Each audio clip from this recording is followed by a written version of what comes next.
Pemirsa, selama masa pandemi yang berlangsung semenjak awal tahun 2020 sampai sekarang, banyak masyarakat dan pemerintah berfokus pada penanganan pada penyakit COVID-19. Bagaimana dengan keadaan pelayanan kesehatan yang lain? Ya, itu memang bukan hanya di dalam pelayanannya sendiri ya, tapi juga di lingkungan sosial misalnya terjadi 120 juta orang miskin baru di tingkat global. Di tingkat nasional itu sekitar 2,7 juta orang miskin baru akibat COVID. Karena memang kan tokonya tutup, pegawainya dirumahkan. Dirumahkan kemudian lama-lama dipecat ya, karena bangkrut juga gitu kan.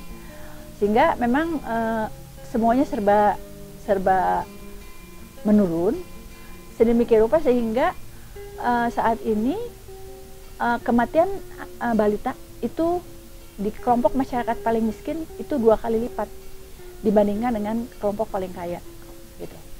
Kemudian di tingkat global ya, kematian akibat penyakit kanker leher rahim itu 9 di antara 10 terjadi di negara berkembang gitu. Jadi artinya di luarnya juga gitu. Nah, kalau di dalamnya jelas memang kan meningkatnya kematian akibat penyakit-penyakit yang bisa dicegah oleh imunisasi. Itu cukup banyak tuh. Kesakitan dan kematian tinggi akibat anak-anak itu nggak dapat imunisasi. Bagaimana kalau coba dibandingkan antara keadaan sebelum dan sesudah pandemi di dalam soal pelayanan kesehatan maupun keadaan kondisi kesehatannya?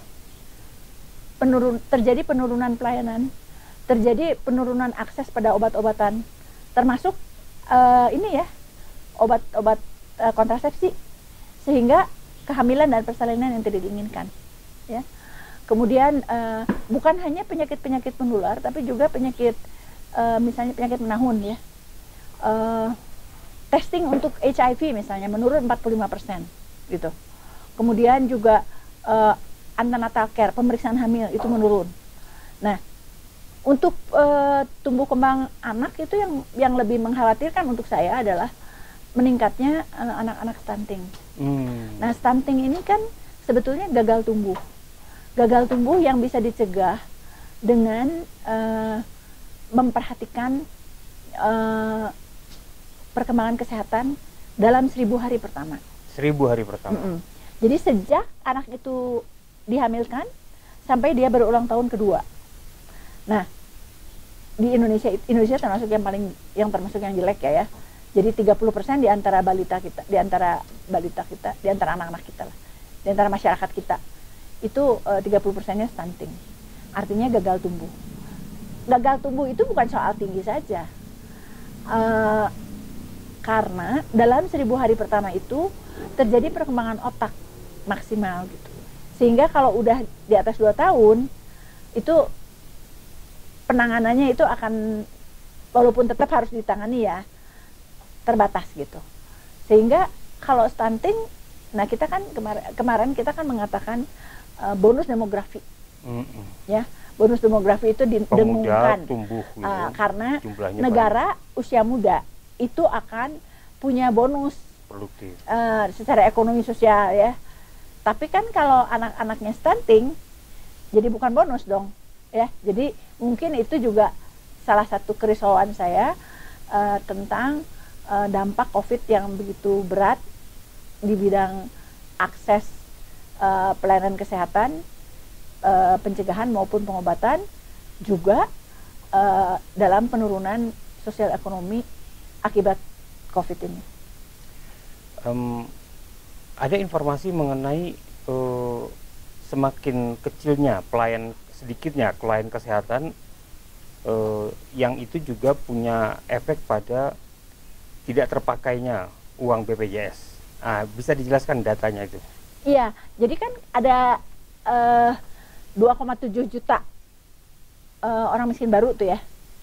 Nah, sedangkan kan pemerintah menggelontorkan uang PBI itu ya, yang subsidi premi untuk orang-orang yang tidak mampu bayar ya. Nah, itu kan dialokasikan untuk mereka berobat atau menjadi klien fasilitas kesehatan. karena mereka miskin, nggak punya uang, kemudian juga nggak bisa jalan ke fasilitas atau fasilitasnya tutup gitu kan, BPJS-nya nggak kepake, sehingga ada uang sekitar 1,8 triliun kalau nggak salah. Jadi sebetulnya bukan untung ya, tapi jatah orang miskin yang tidak terpakai. Tapi di sisi lain juga ada keluhan sebetulnya di BPJS, karena BPJS itu kan sebetulnya ini bencana ya, BPJS itu ada keterbatasan. Sedangkan kalau misalnya terapi plasma tadi kan, terapi plasma untuk untuk pasien BPJS itu mungkin susah ya kalau mau dibebankan oleh BPJS gitu. Begitu juga remdesivir yang harganya 3 juta satu ampul itu gitu kan. Jadi memang kita tuh baru mau memantapkan ya BPJS tuh universal health coverage, supaya orang-orang yang tidak beruntung juga bisa mendapat pelayanan kesehatan tanpa bangkrut gitu. Karena di Indonesia tuh cukup banyak orang yang menjadi miskin karena harus bayar ke fasilitas pelayanan. Tapi dengan adanya COVID itu makin lebih buruk lagi gitu.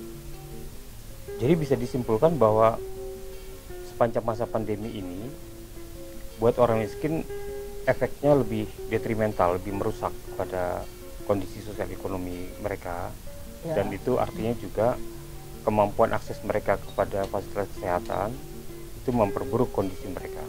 Ya, artinya secara langsung karena kurangnya akses, secara tidak langsung karena kondisi hidup mereka sendiri turun ya.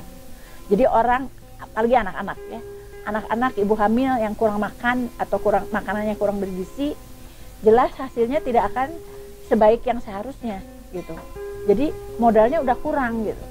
Apalagi ditambah dengan hal-hal lain yang juga terjadi akibat COVID ya, termasuk stres, termasuk kesehatan mental misalnya yang juga sangat menurun.